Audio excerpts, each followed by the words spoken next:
মালয়েশিয়ার ঈদের মার্কেটগুলো কেমন হয় আজকে আমি সেটাই আপনাদের দেখাবো।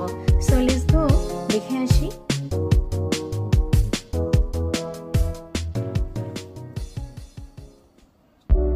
আসসালামু আলাইকুম এভরিওয়ান। এই যে দেখতে পাচ্ছেন এটা হলো ঈদের মার্কেট। সো অনেক অনেক আনন্দ করে মালয়েশিয়ান পিপল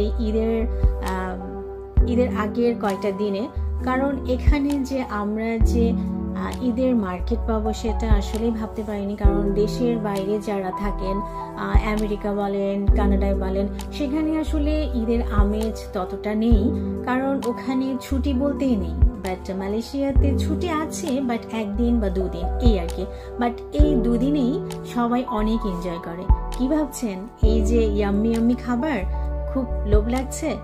আসলে আমারও খুব লোভ লাগে, বাট যখন খেতে চাই পুরোটাই সুইট।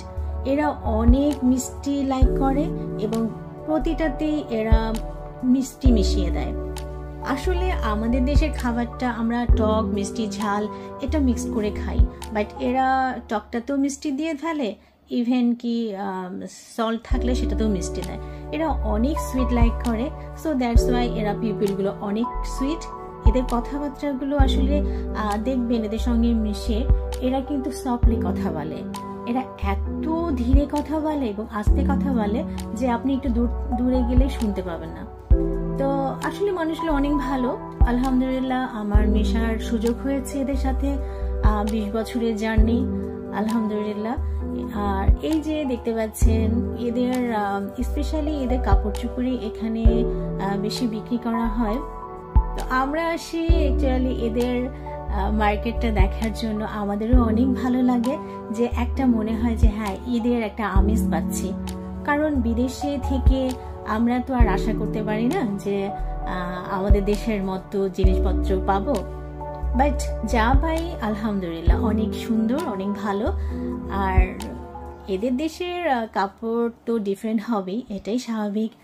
আর আমাদের তো, তবে হ্যাঁ এদের যেমন বয়েজদের জন্য কোনো চিন্তা করতে হয় না।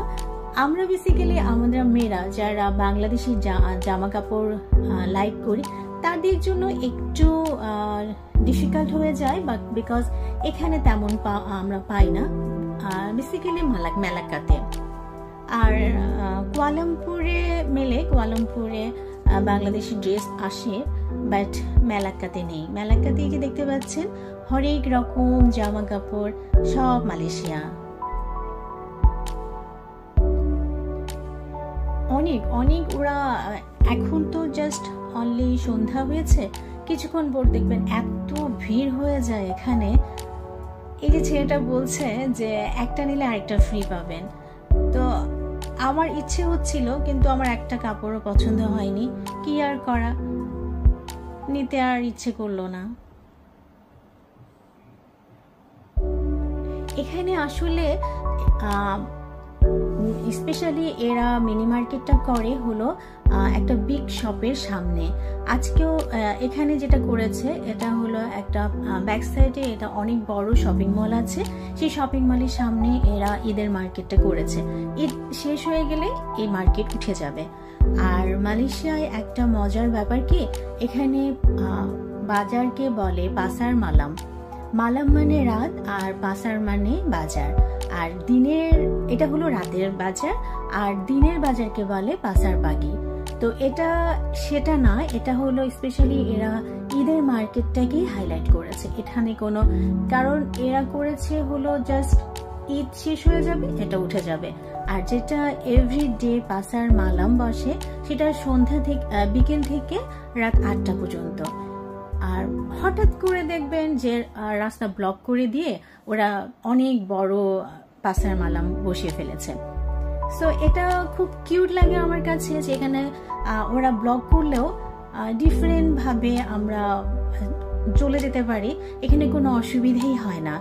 কারণ এখানে এত বড় বড় রাস্তা থাকে যে এরা যদি বাজার বসিয়ে ফেলে একটা রাস্তার মধ্যে, কেউ কিছু বলার নেই, পুলিশ এসে ধরবে না। তো এই যে দেখতে পাচ্ছেন একটা ফ্যামিলির জন্য এরা একই কালারের ড্রেস বানিয়েছে।